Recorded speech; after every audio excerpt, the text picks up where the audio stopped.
state of existence, like something is something else. So that's why when you were reading these sentences, some of you were not sure where the verb was. So now be clear, as in the first sentence, the verb are, right? The word are is a verb. Okay, Ridwan, sentence number 2. Patient. Mm-hmm. So the subject is, right? Coughed and wheezed are both verbs, and so we therefore have a compound predicate, right? Right? I know you were here yesterday. So the predicate is the part of the sentence that has the main verb or verbs. So the subject is the patient and the predicate is coughed and wheezed. Okay? Anthony, sentence 3.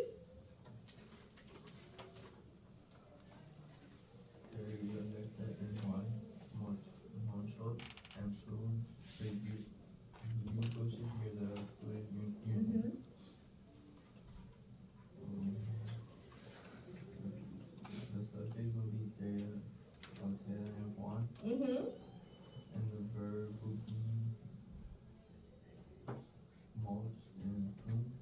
Mulched and pruned. Did everybody get that? Yeah? Does everyone know the meaning of mulched?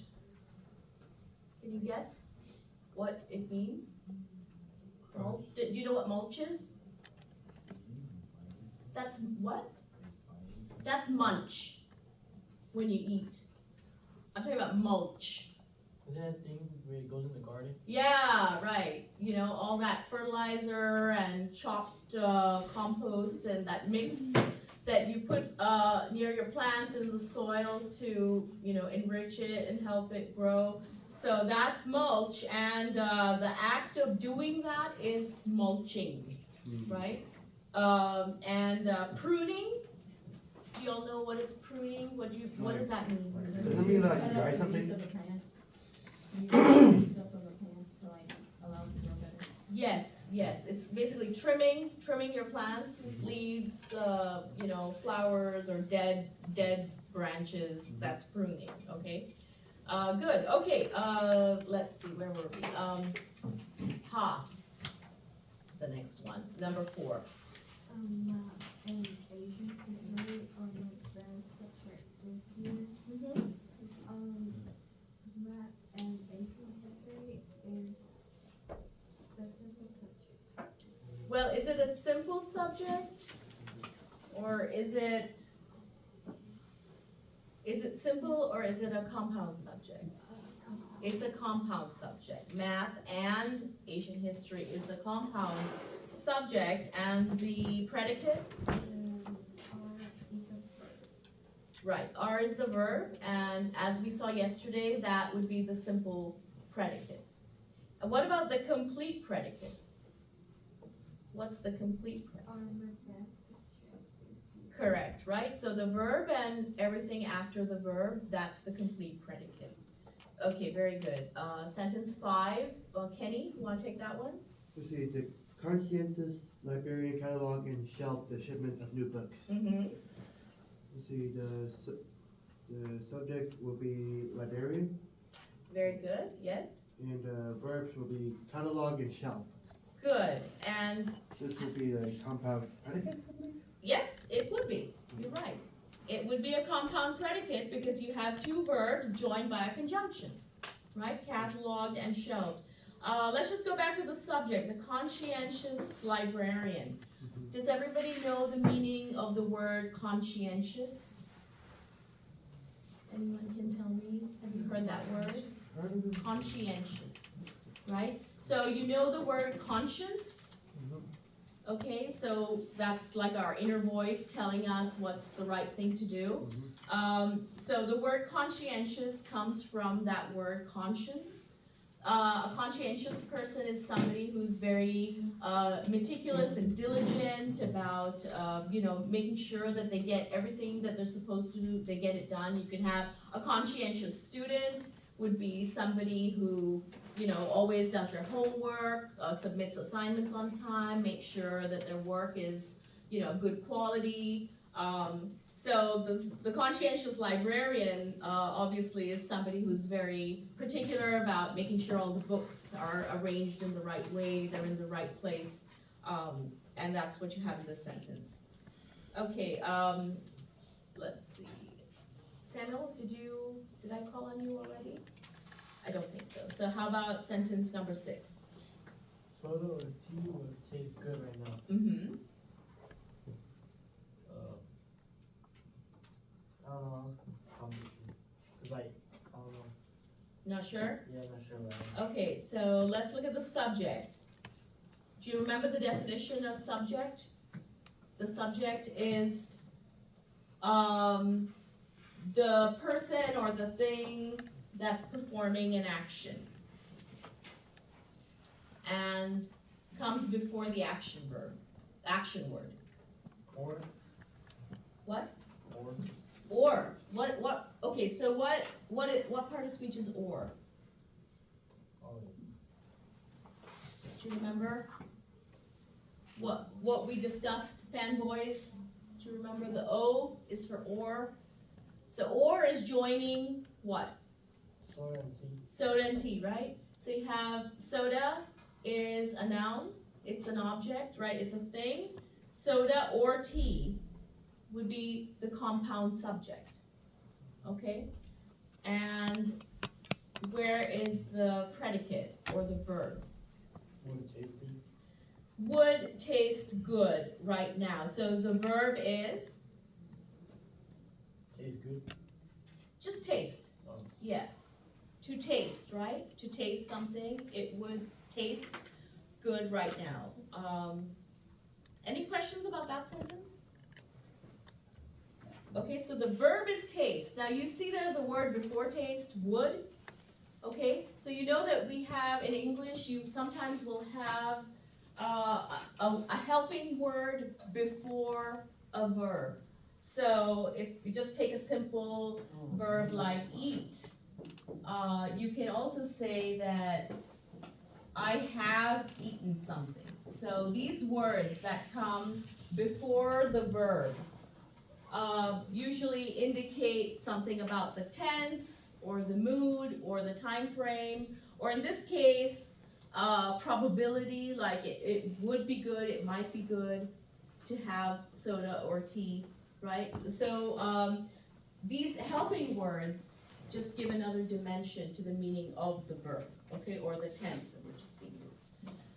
All right, so the main verb, however, the simple predicate in this sentence is taste.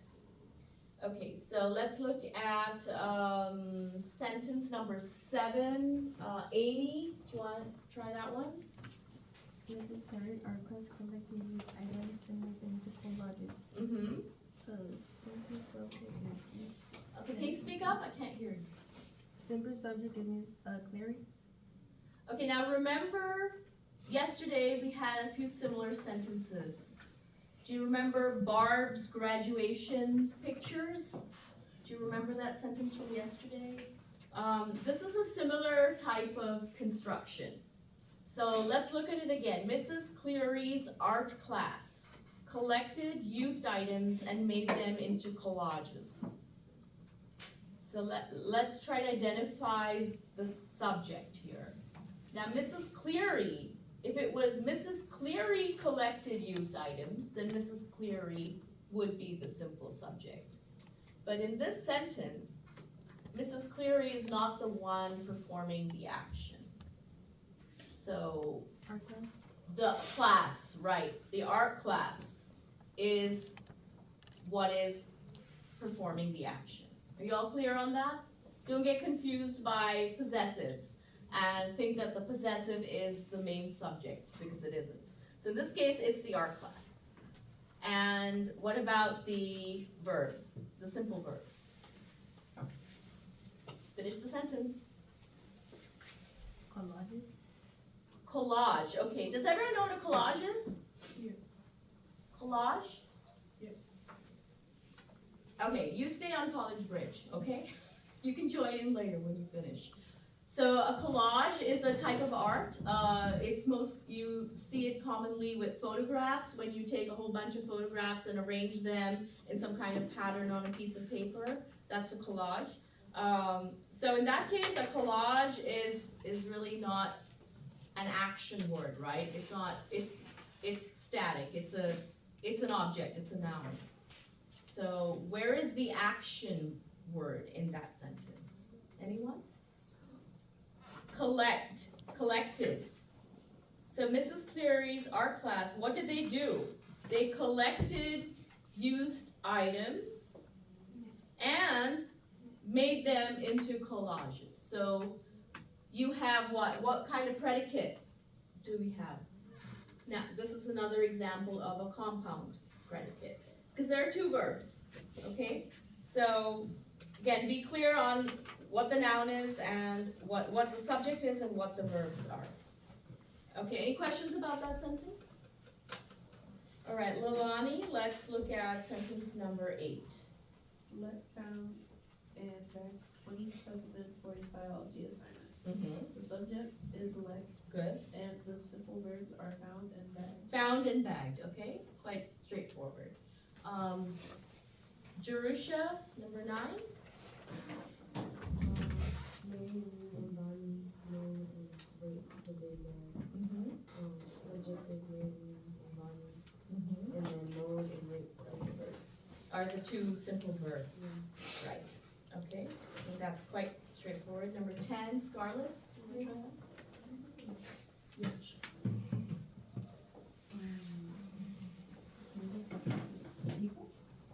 Simple, the simple subject, yes, the simple subject would be, would you just read it out? Read out the whole sentence? Amusement park, people travel to the new amusement park and pay exorbitant prices to get in. Okay. The subject would be people, Mm-hmm, and then the simple verb would be travel, yes, and then pay. and paid. Okay, so don't get fooled by that introductory expression before the comma, near and far. That is just an introductory expression, okay? That's not that's neither the subject nor a verb. The people are the ones who are traveling and paying exorbitant prices. Does everyone know the meaning of exorbitant? The word exorbitant, if you look at the context, can you make a guess as to what that word means? Anyone? High, A lot of something. A lot of something. What did you say? like high. High, very high. And that's describing what? That word exorbitant is what is a lot or high in this sentence? The prices, correct.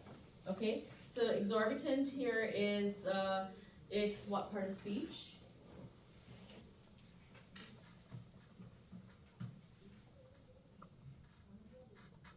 It's a word that describes, what do we call a word? That's right, it's a word, it's an adjective, okay? So I think we really do need to spend part of a class reviewing parts of speech. But let's just finish these sentences. So Quentin, the next one, number 11. Pillsbury and fried mushrooms is the best meal on the menu. Mhm.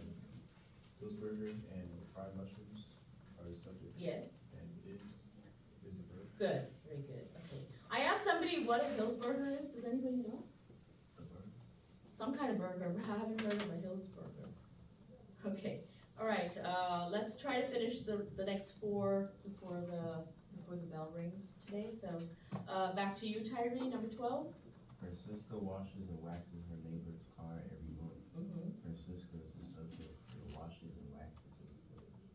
They're the verbs, and we call that whole thing, washes and waxes, what? What is the term?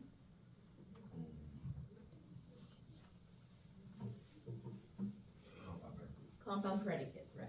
Okay, Ridwan? Jackie ties the printed report on the